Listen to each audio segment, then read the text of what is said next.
Back to Civil Discourse Now. I'm Mark Small. My co-host is Paul Ogden. Mark. With us today, we have guest Mike Kole, who was Libertarian Party candidate for Secretary of State in 2006 here in Indiana.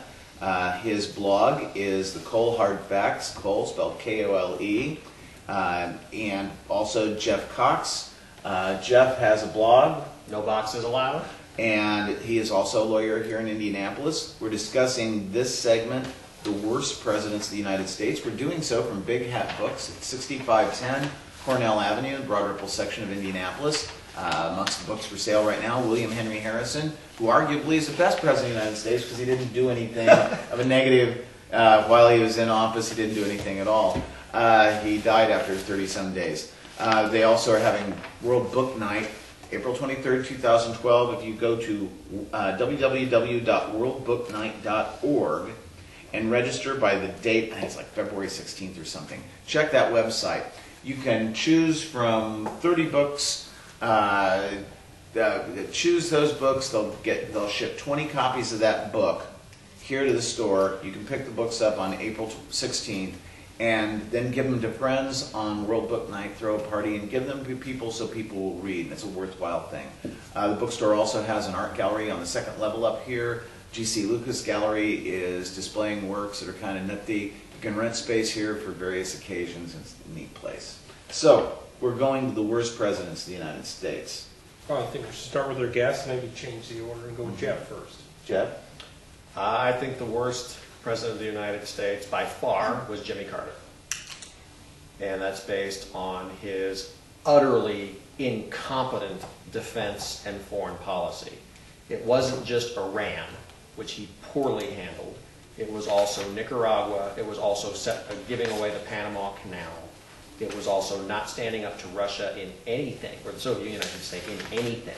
Cutting our military, projecting an image of weakness, and almost apologizing for the U.S. everywhere. He was not interested in defending U.S. interests. I tend to believe he had an anti-Americanism in him that had him blaming us rather than defending us, which was his job as president. Yeah, but like in Nicaragua, I mean, like we overthrew their government after it was democratically elected. Guatemala, we did the same thing. Panama Canal, we took the Panama Canal by force of arms and had them sign a lease at gunpoint. I mean, those are things that really maybe we should. That doesn't Teddy Roosevelt. That doesn't matter. It was not in our interest to give away the Panama Canal. We didn't give it away. They owned it. No, it was they a lease. didn't. We owned it. No, it was a lease. We leased it for 99 years. It was called the Canal Zone, and we should have kept it. It was not in our interest to give it away. Carter's one. Let me comment real quick. I got Carter down as 5 myself, so we don't have to duplicate it.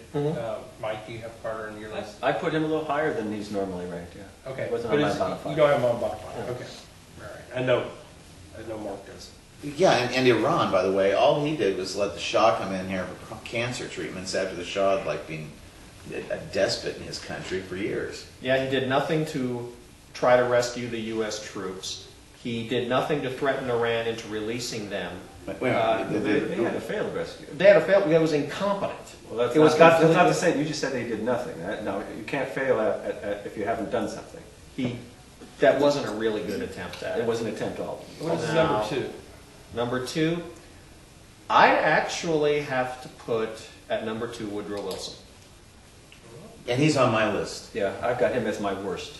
Yeah, after World War I, he was so concerned about getting that damn League of Nations that he threw everything else to the wind. He is also one of the most racist presidents we've ever had. Segregated the various departments of the federal government. And actually actively discriminated against. He was a professor at Princeton? Yes, but he's also from Virginia. He was a Southerner. Okay. A lot of the problems of the world today can be traced to the end of World War I and the Paris Peace Accords. Well, I don't have Woodrow Wilson in my top 5, but he definitely merits mention. He would definitely be way down there. So, Okay, who's next?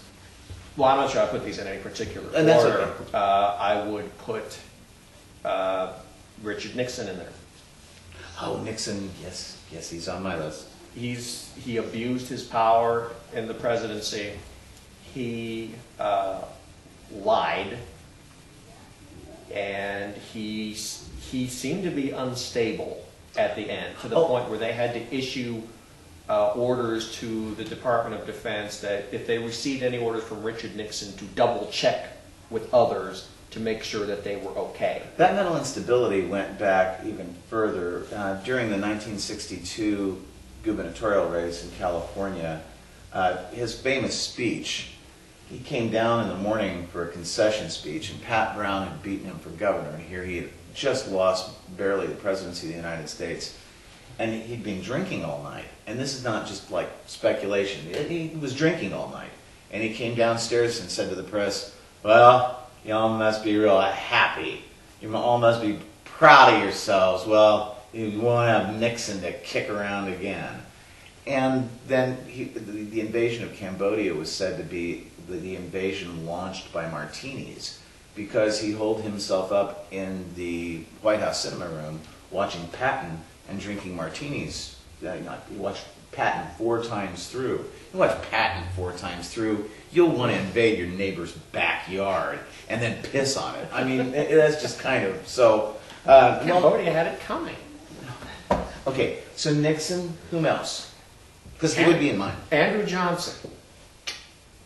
I'd say that that's another very valid. He had a chance to continue Lincoln's policies after Lincoln was assassinated. And Lincoln was going to be very generous with the South.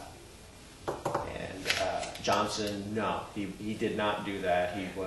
He tried to. He bungled it. The thing was, Johnson, amongst other quotes, said, he was not trying to further Lincoln's policies because he believed Lincoln's policies were right. And I forget where I got the quote, but he said something to the effect of, this is the white man's country and will always be the white man's country. Saying horribly racist things because he was the only United States senator not to resign when the South seceded. So he didn't further Lincoln's policies towards the South, which would have been really helpful for the country. He bungled them. And the bungling came just in who he was. I mean, at that time, the Republicans were the radical Republicans, Copperheads. the Copperheads. They were interested in pushing a pretty aggressive Reconstruction plan forward that included military partitioning of the South, provisional governments, things like that. And when Johnson became Lincoln's vice president, he was a pro-slavery, pro-union person. And so you could just see, if you look back at it, the dynamic that would set up, that's his background, being pro-slavery, having come in, and to succeed Lincoln, and then you have the radical Republicans wanting, as a requirement for readmission into the Union, the acceptance and the ratification of the 14th Amendment, which he did not personally believe in.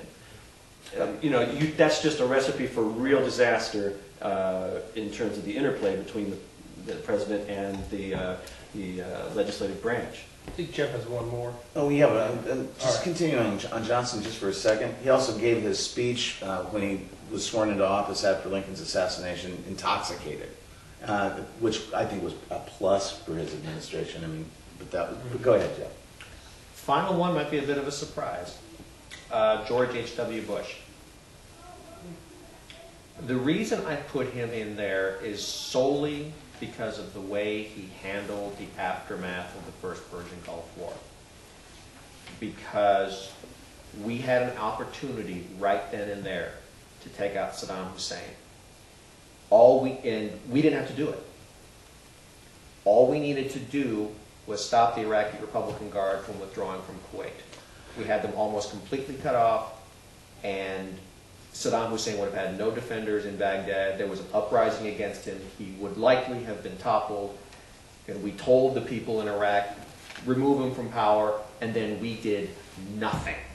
And I would say he was one of the most mediocre presidents. I wouldn't put him at the bottom of Mike. What are your 5? Well, we covered Wilson. We covered Wilson. I would put Buchanan and Pierce both in there. And I'm interested. Yeah, Why? well, because they faced the same challenges that Lincoln ultimately dealt with.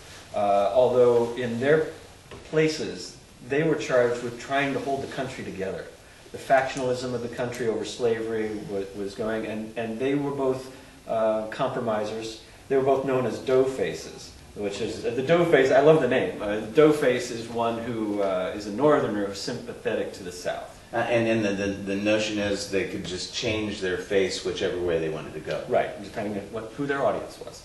And they did not do a good job. They really set the table with those compromises, although intended to keep it together, really kind of antagonized both sides. And set the table for Yeah, the I Civil War. mean, you know, there's a great quote, and I wish I could remember who said it. You know, it had to do with appeasements, and that appeasements really don't win you anything in those key issues. And I mean, Pierce was a drunk. Besides, he died of cirrhosis of the liver.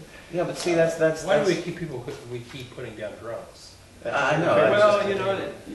And this was a period of time when people drank on average 5 gallons of hard liquor So a so year. finally watched per capita. Well, so to describe him as a drunk, you can only imagine how much. Wasn't Jimmy Carter stone cold sober? Yes. Didn't drink alcohol, and he was the worst president. No, So but- maybe they should but- drink more. yeah. They Okay. should drink more. Who are your other two? I mean, I don't drink. I had Lyndon Johnson in there. I had Johnson in there because of Vietnam. Vietnam was an unmitigated disaster. We never should have gone there at all. Disagree. I know you would disagree on all this, but I'm going to stick with those guns. That's I think you know you had Kennan's containment policy coming forth after in '48, and both parties embraced it. But you know, if you're going to go to war and kick ass and get it done. But they were not a threat to us in any way. The Vietnamese were not a and I understand the domino theory. I know what was thought of at the time, but in retrospect, there was nothing gained. It was virtually all lost, and it just was horrible. See, I think about Johnson is that he would have gone down as one of the greatest presidents because of the Civil Rights Act and because of all the strides he made for people's rights in this country, but for the abhorrent decision to put troops into Vietnam.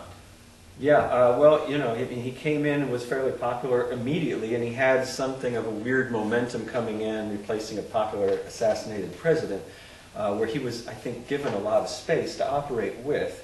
Well, but I don't think that a liberal from Massachusetts, such as Kennedy was, could have gotten the Civil Rights Act through. Well, no, I mean, and this is it. Johnson was an arm twister.